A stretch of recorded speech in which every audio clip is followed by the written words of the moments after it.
parler des évêques d'autrui. Qu'on laisse les évêques qui se mouillent. Le président Biya, pour une fois, ne doit pas être candidat. Oui, parce qu'il est jugé et parti. Parce que moi, j'ai mon parrain de mariage qui est membre de l'ECAM. Tu as une voiture grosse, tu as un policier, tu as un chauffeur, tu as un secrétaire. Si tu lâches ça, même ta femme va te chasser.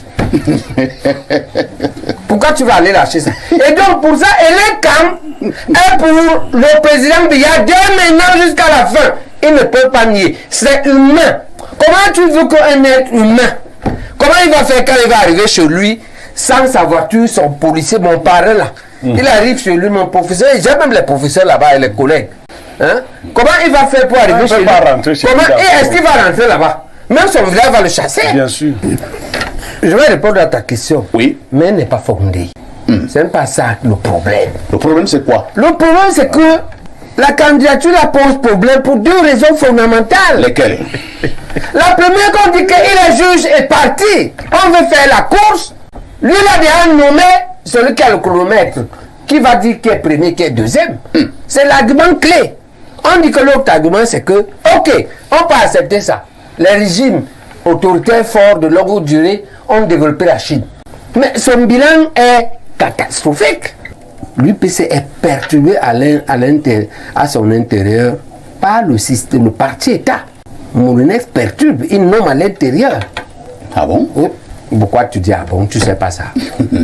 Un ministre ne peut pas se prévaloir, prétendre que parce qu'il y a le désordre, il exclut le parti qui a donné l'indépendance à un pays. Donc il dit que la guerre civile va arriver. Vous évitez le mot. Mais ça a même commencé. Ce que les Ambaboy font là, c'est quoi? Ousmane est venu dire à Equinox, il va faire une guerre nucléaire. C'est ça que Ousmane a dit. Ok? Maintenant, 3 évêques Kirdi, c'est-à-dire les chrétiens du Grand Nord, disent qu'ils préfèrent le diable. Ça veut dire que le RDPC a créé un mécontentement tel que il a perdu les musulmans du Nord et il a perdu les chrétiens du Nord. Le premier congrès de l'UPC se tient à la chefferie Bamileke à Tchang avec le roi Ndjoumessi. Ils se sont assis et ils ont pensé comment on va passer des chefferies vers la République. Quel est donc le problème? Le problème, vous le posez comme vous le posez là.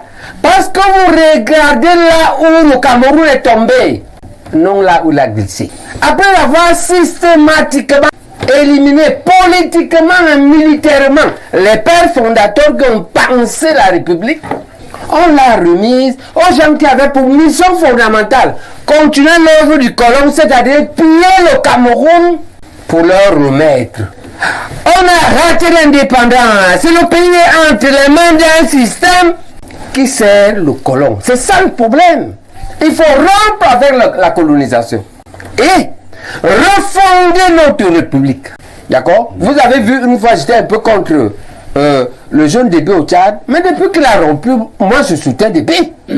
C'est le vrai indépendant. Vous ne pouvez pas être souverain et indépendant avec une autre armée dans votre pays. Pour ça, je le soutiens. Bonjour, professeur. Bonjour, parfait. Bonjour à tous les compagnonnistes et bonjour à tous les compatriotes qui vont nous regarder et écouter, aussi bien à l'intérieur qu'à l'extérieur du pays. Et je voudrais dire que notre contribution ici en tant que PCiste est de dire aux Camerounais que nous voulons défendre deux choses contradictoires. Les élections justes et crédibles, d'un côté, de l'autre côté, la paix. C'est notre logique et on va encore reparler le 15 après-demain, mercredi, à Bafoussam, au bord de la tombe de camarade Émile, Ernest Wandé, et une partie se passera à la chute de la métier, qui est l'endroit où on exécutait les UPCistes. Ça risque d'être hautement symbolique. Ouais, hautement symbolique. On va parler encore de notre shortlist avec le laboratoire, où est-ce qu'il en est dans son travail de désignation de candidature. Et on va défendre ici le droit légitime et que de l'UPC a participé à la vie républicaine, dont il a été arbitrairement exclu en 2018 pour des raisons complètement farfelues. On va défendre ça ici pour dire qu'il faut qu'on laisse l'UPC tranquille et s'organiser. L'UPC est en train de vouloir organiser lui-même un comité directeur autoconvoqué avec les 2 bureaux en attente de prise d'acte au ministère pour des raisons qu'on connaît. Parce qu'on en arrive là. Parce que l'UPC est perturbé à son intérieur par le système, le parti État. Moulinex perturbe, il nomme à l'intérieur. Ah bon? Oui. Pourquoi tu dis ah bon, tu sais pas ça? Il nomme à l'intérieur, en virant les gens que nous on a voté à notre congrès, qu'il a autorisé. Et donc, qu'il a pris acte. Donc, l'UPC dénonce cette perturbation permanente. Oui. Et ce qui est grave, son exclusion de la vie républicaine. En nous excluant des élections. Sous prétexte qu'on a 2 listes. Est-ce que si moi je dépose une liste de RDPC, on prend? Là, tu ne connais pas qui représente l'UPC. On n'a pas vu un AT mettre l'UPC en ordre. Ce n'est pas le rôle de l'AT de faire la paix et le consensus dans les partis politiques. Supposons qu'on ne s'entend pas. Qu'est-ce qui empêche? Sadi avait fait ça. Sadi avait dit, ok, comme c'est comme ça, en 2014, faites-moi un comité provisoire ici. Il a demandé ça à 13h, à 17h, il l'avait. Très bien. Et ce comité a amené l'UPC aux élections. Ok. Donc, un ministre ne peut pas se prévaloir, prétendre que parce qu'il y a le désordre, il exclut le parti qui a donné l'indépendance à un pays. On dit ici, c'est l'une des causes, parce qu'on a créé l'abcès. On a dit que la guerre civile va arriver. C'est vrai que nous ne pouvons pas prôner que la guerre civile arrive ici. Donc, après, vous évitez le mot. Mais ça a même commencé. Ce que les Ambaboy font là, c'est quoi? En réalité, le problème ici, c'est de ne pas généraliser ou aggraver. Très bien. Et je vais vous dire, pour moi, dans mon analyse tout à l'heure, quelle est l'autre région qui va le faire? Vous avez une région où il y a 2 communautés. Le Grand Nord, les 3 régions ont 2 communautés. Les chrétiens et les musulmans. Pour les musulmans, Ousmane est venu dire à Equinox, le mot c'était nucléaire. Il va faire une guerre nucléaire, c'est ça que Ousmane a dit. Ok? Maintenant, 3 évêques Kirdi, c'est-à-dire les chrétiens du Grand Nord, disent qu'ils préfèrent le diable. Ça veut dire que le RDPC a créé un mécontentement tel que il a perdu les musulmans du Nord et il a perdu les chrétiens du Nord. C'est le débat.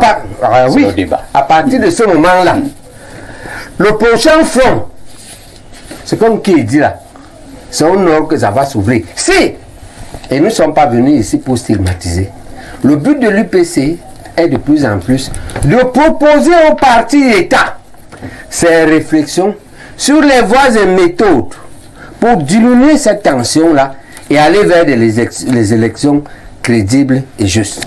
Il faut d'abord dire qu'en tant que fondamentaliste de l'UPC, je dois vous dire que les pères fondateurs ont été conscients de cela.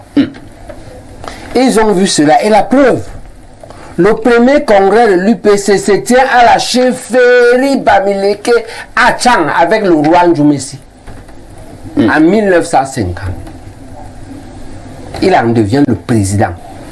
Conscient de cela, tout au long, ils se sont assis et ils ont pensé comment on va passer des chefferies vers la République.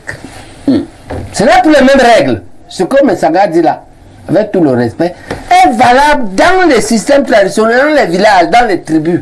Et ils concevaient le Cameroun comme un ensemble de chefferies. Ils font une commune, un ensemble de communes, une région et ensemble de régions, la République. Dans un État unitaire décentralisé. Dans ces conditions, cet État unitaire devient la République. Et la République est au-dessus des chefferies. Elle en fait, elle est les règles sanitaires. Donc, les pères fondateurs ont pensé la République du Cameroun. Quel est donc le problème? Le problème, vous le posez comme vous le posez là. Parce que vous regardez là où le Cameroun est tombé. Non là où il a glissé. Où est-ce qu'il glisse? Il glisse que, après avoir systématiquement, là je cite Mesmer, éliminé politiquement et militairement les pères fondateurs qui ont pensé la République, on l'a remise aux gens qui avaient pour mission fondamentale continuer l'œuvre du colon, c'est-à-dire piller le Cameroun pour leur remettre. Et on peut faire le parallèle. Dans le système anglo-saxon, où l'indépendance avait été réelle et non truquée, regardez comment se fait les successions au Ghana. Regardons comment il se voit au Nigeria qui est 10 fois plus peuplé, je crois, 5 fois plus vaste. Après quelques tribulations, Dieu encore mieux qu'on par exemple, un pays comme le Nigeria a connu une période de mais parce qu'il était perturbé par De Gaulle, qui a produit là-bas la guerre du Biafra. C'est lui qui a organisé. Et donc le problème c'est que on a raté l'indépendance. C'est le pays est entre les mains d'un système qui sert le colon. C'est ça le problème. Et les pays qui ont eu réellement leur indépendance, en particulier les pays anglo-saxons, non plus ce problème, c'est réglé. Museveni, mais c'est l'un des plus grands. Non, je ne parle pas de... Je parle du Ghana, du Nigeria. Après quelques problèmes de contamination, d'accord? Parce qu'on va se dire aujourd'hui, donc, quelle est la porte de sortie? Mais là, ça a tracé la porte de sortie. Il faut achever l'indépendance, la compléter, qu'elle devienne effective, totale, sans condition. Et là, ça a tracé le chemin. Il faut rompre avec la colonisation et refonder notre République en considérant un peu ceux qui exécutent cette malgouvernance-là, détermination au pouvoir, comme eux-mêmes des victimes, mais des victimes un peu complices, en s'élevant un peu.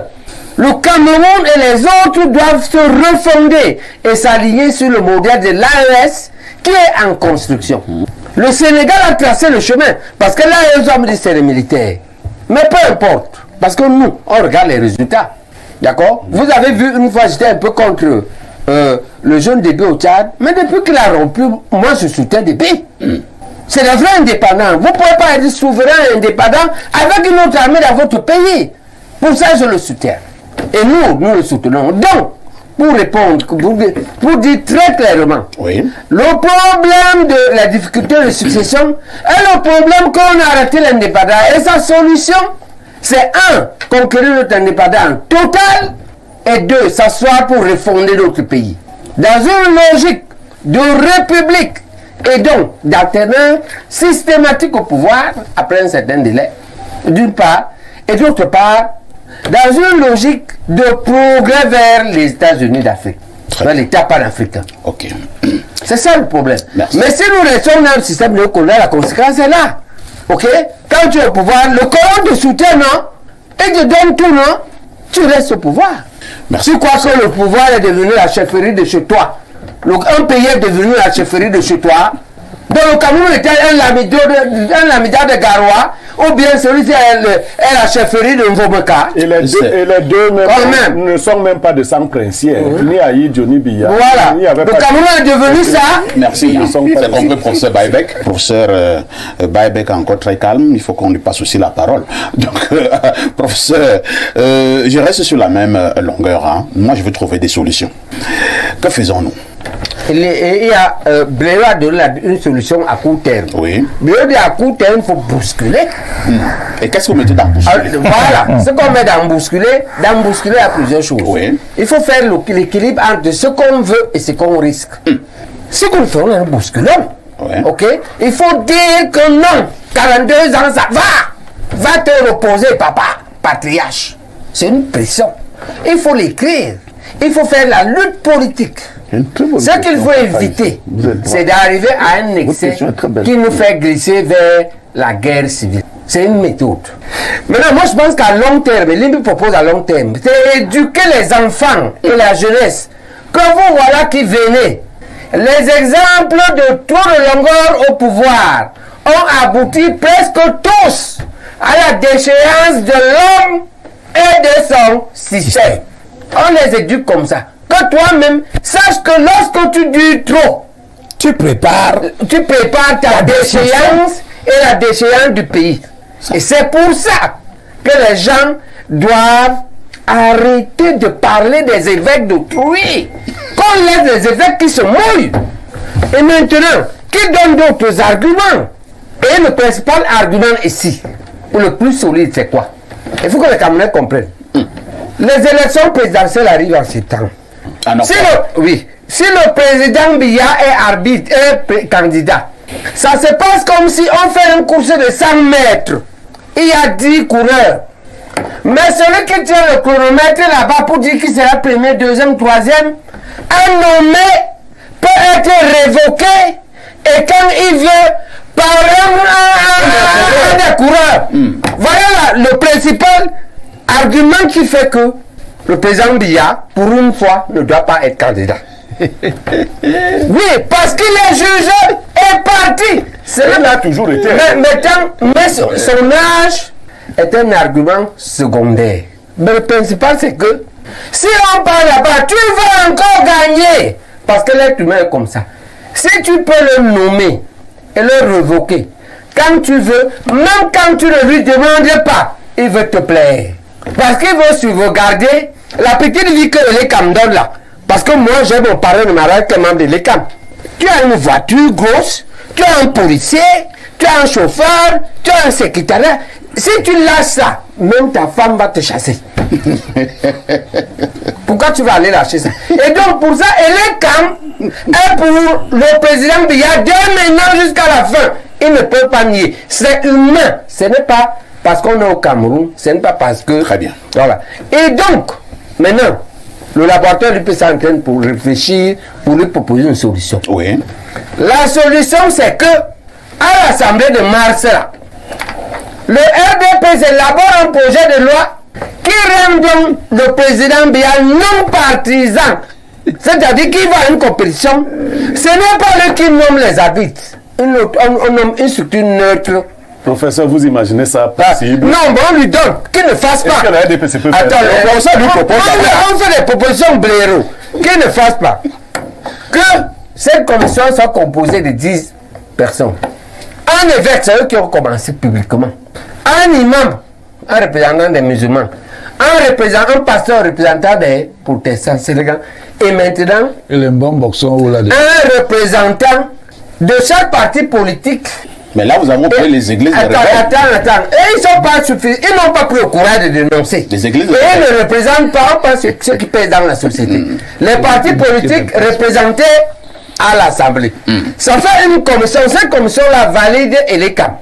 Et c'est elle qui peut révoquer. Et elle peut révoquer seulement après les élections. Comme ça, le président Biya est libéré comme les 10 autres coureurs. Il n'y a plus quelque chose qui pèse sur lui. Un peu plus de transparence. Oui, un peu plus de transparence. Ça baisse aussi la pression. Oui. Ok. Et l'UPC, le laboratoire l'UPC a une deuxième proposition. Mais celle-là, on en parlera parce qu'elle n'est pas suffisamment avancée. Celle-ci est avancée. Si il part, le RDPC en mars adopte ça, les arguments comme son âge deviennent secondaires. Parce que l'État est libéré, la Cour constitutionnelle est libérée. Mais si tu nommes et révoques tous les juges de la Cour constitutionnelle, tu nommes et révoques tous les camps quand tu veux, c'est-à-dire même la veille des élections, même pendant les élections. Comment tu veux qu'un être humain, comment il va faire quand il va arriver chez lui, sans sa voiture, son policier, mon parrain là, il arrive chez lui, mon professeur, j'ai même les professeurs là-bas et les collègues. Hein? Comment il va faire pour arriver chez lui? Est-ce qu'il va rentrer là-bas? Même son village va le chasser. Bien sûr.